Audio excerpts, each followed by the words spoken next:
तो चलिए शुरू करते हैं ब्रह्म पुराण का अगला अध्याय, जिसका नाम है नैमितिक और प्राकृत प्रलय का वर्णन। व्यास जी कहते हैं, समस्त प्राणियों का प्रलय नैमितिक, प्राकृतिक और आत्यंतिक भेद से 3 प्रकार का माना गया है। कल्प के अंत में जो ब्रह्म प्रलय होता है वह नैमितिक है। मोक्ष को आत्यंतिक प्रलय कहते हैं, और जो 2 परार्थ व्यतीत होने पर हुआ करता है उसका नाम प्राकृत प्रलय है। मुनियों ने कहा, भगवान, हमें शास्त्रों में बताए अनुसार परार्थ की संख्या का वर्णन कीजिए, जिसको दूना करने से प्राकृत प्रलय का ज्ञान हो सके। व्यास जी बोले, ब्राह्मणों, एक से दूसरे स्थान पर क्रमशः 10 गुना गिनते चलते हैं। इस प्रकार 18वें स्थान तक गिनने पर जो अंतिम संख्या होती है उसका नाम परार्ध है। परार्ध को दूना करने से जो काल संख्या होती है वही प्राकृत प्रलय का समय है।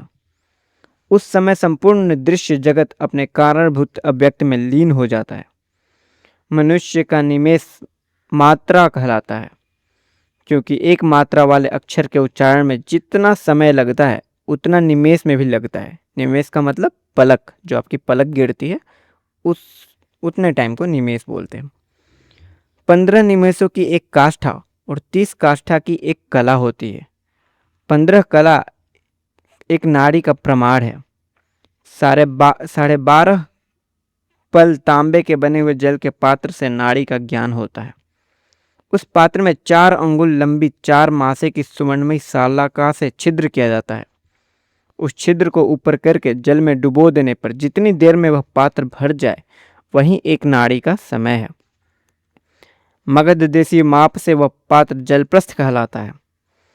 2 नाड़ी का एक मुहूर्त 30 मुहूर्त का एक दिन रात और 30 दिन रात का एक मास होता है।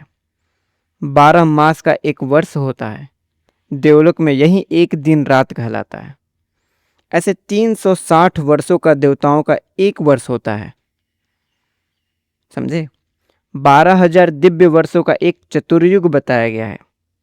1,000 चतुर्युग को ब्रह्मा का एक दिन कहते हैं, और यही एक कल्प कहलाता है। जो ब्रह्मा का एक दिन होता है वो एक कल्प कहते हैं। द्विजवरों, उस एक कल्प में 14 मनु बीत जाते हैं। उनके अंत में जो प्रलय होता है उसको ब्रह्म या नैमितिक प्रलय कहते हैं। अब मैं उसके भयंकर स्वरूप का वर्णन करता हूँ, उसके बाद प्राकृत प्रलय का वर्णन करूंगा।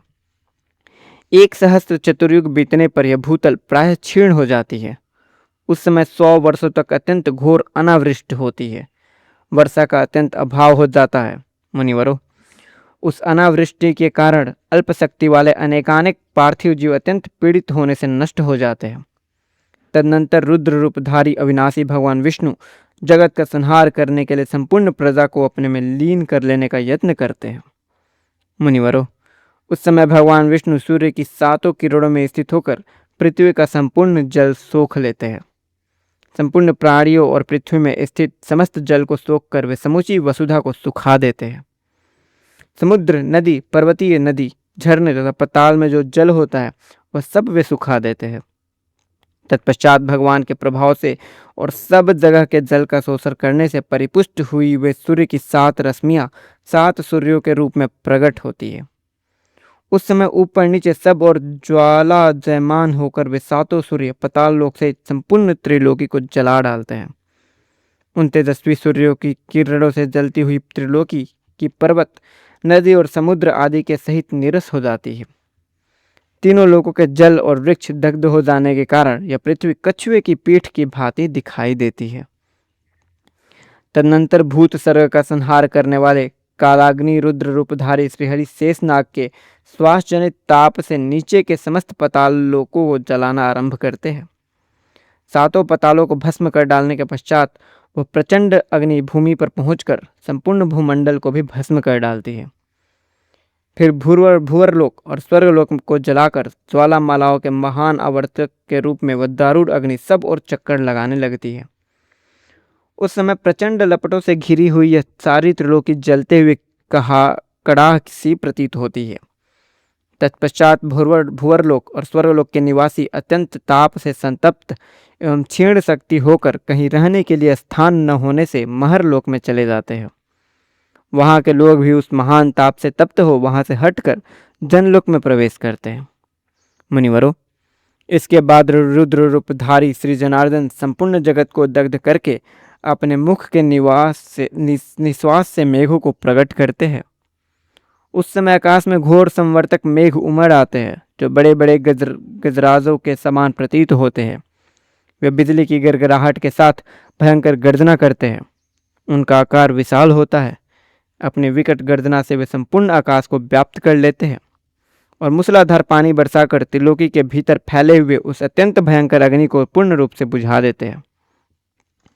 रथ की धुरी के समान स्थूल धाराओं की वर्षा करते हुए संपूर्ण जगत को जल से अपलापित कर देते हैं।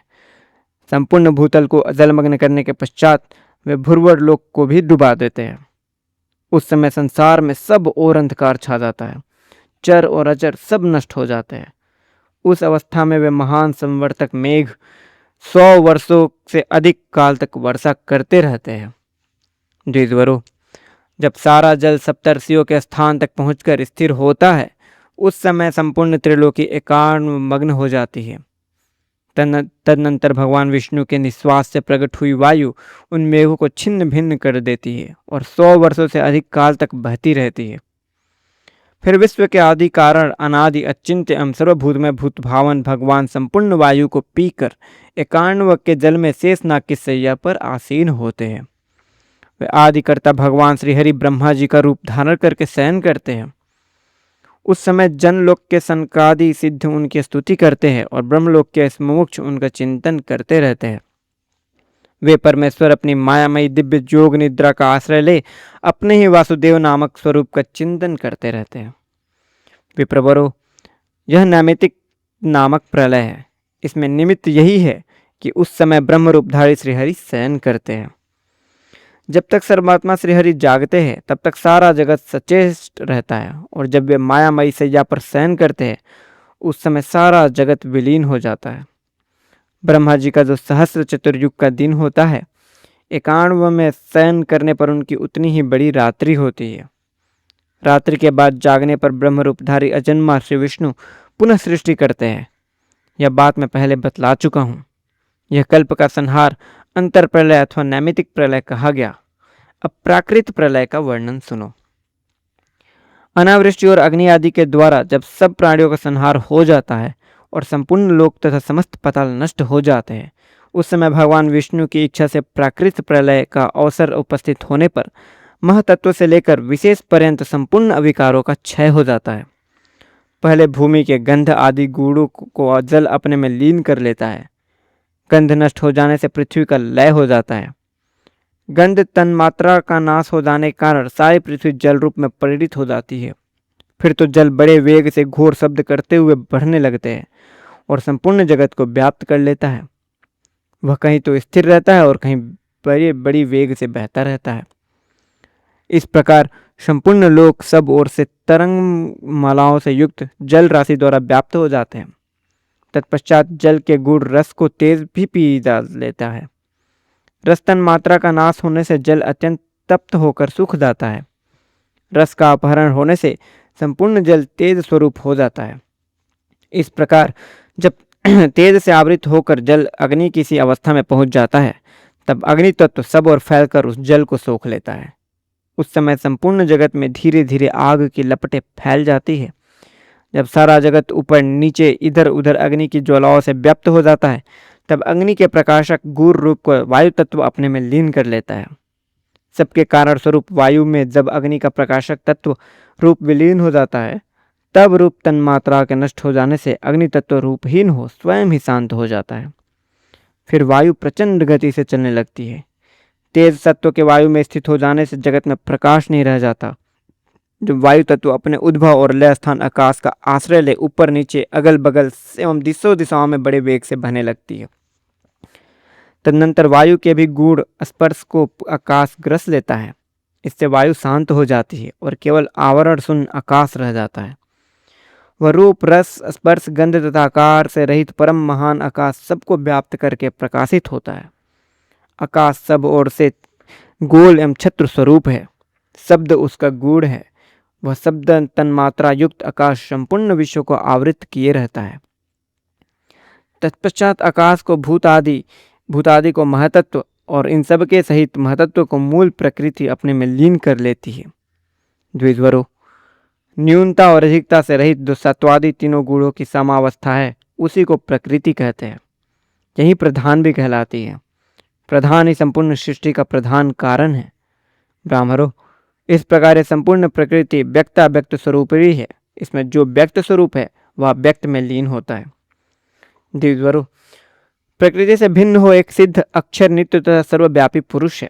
वह भी सर्वभूत में परमात्मा का ही अंश है, जो सत्ता मात्र स्वरूप ज्ञेय ज्ञानात्मा और देहात्म संघात से परे है, जिसमें नाम और जाति आदि की समस्त कल्पनाएं विलीन हो जाती है। वही परम ब्रह्म, परम धाम, परमात्मा तथा परमेश्वर है। उसी को विष्णु कहते हैं। भगवान विष्णु ही संपूर्ण विश्व के रूप में स्थित है। उनको प्राप्त हो जाने पर मनुष्य फिर इस संसार में नहीं लौटता। मैंने जिस व्यक्ताव्यक्त रूपिणी प्रकृति का वर्णन किया है वह तथा पुरुष दोनों ही परमात्मा में लीन होते हैं। वह परमात्मा सबका आधार तथा परमेश्वर है। वेदों और वेदांतों में विष्णु के नाम से उसी की महिमा का गान किया जाता है। कर्म योग और सांख्य योग के भेद से वैदिक कर्म दो प्रकार के हैं। उन दोनों ही कर्मों द्वारा मनुष्य यज्ञ स्वरूप भगवान की आराधना करते हैं। प्रवृत्ति मार्ग के अनुयायी पुरुष ऋक, यजु और साम वेदोक्त मार्गों से यज्ञों के स्वामी यज्ञ पुरुष भगवान पुरुषोत्तम का यजन करते हैं तथा निवृत्त एवं योग मार्ग के पथिक ज्ञान योग के द्वारा ज्ञानात्मा, ज्ञान मूर्ति एवं मुक्ति फलदायक भगवान विष्णु की आराधना करते हैं। ह्रस्व, दीर्घ और प्लुत स्वरों के द्वारा जिस किसी वस्तु का प्रतिपादन किया जाता है और जो वाणी का विषय नहीं है वह सब अविनाशी भगवान विष्णु ही है। वही व्यक्त, वही अव्यक्त, वही अव्यय पुरुष तथा वही परमात्मा, विश्वात्मा और विश्वरूपधारी श्री हरि है। वह व्यक्ताव्यक्त स्वरूपिणी प्रकृति तथा पुरुष भी उन्हें अव्याकृत परमात्मा में लीन होते हैं। ब्राह्मणों, मैंने जो परार्ध का काल बतलाया है वह सर्वेश्वर भगवान विष्णु का दिन कहलाता है। व्यक्त जगत के अव्यक्त प्रकृति में और प्रकृति के पुरुष में लीन होने पर फिर उतने ही काल की भगवान विष्णु की रात्रि होती हो। तपोधनों, वास्तव में नित्य स्वरूप परमात्मा श्री विष्णु का न तो कोई दिन है न रात्रि है, तथापि केवल आरोप से उनके विषय में ऐसा कहा जाता है। मुनिवरों, इस प्रकार मैंने तुमसे प्रकृति प्रलय का वर्णन किया। बोलिए भगवान विष्णु की जय।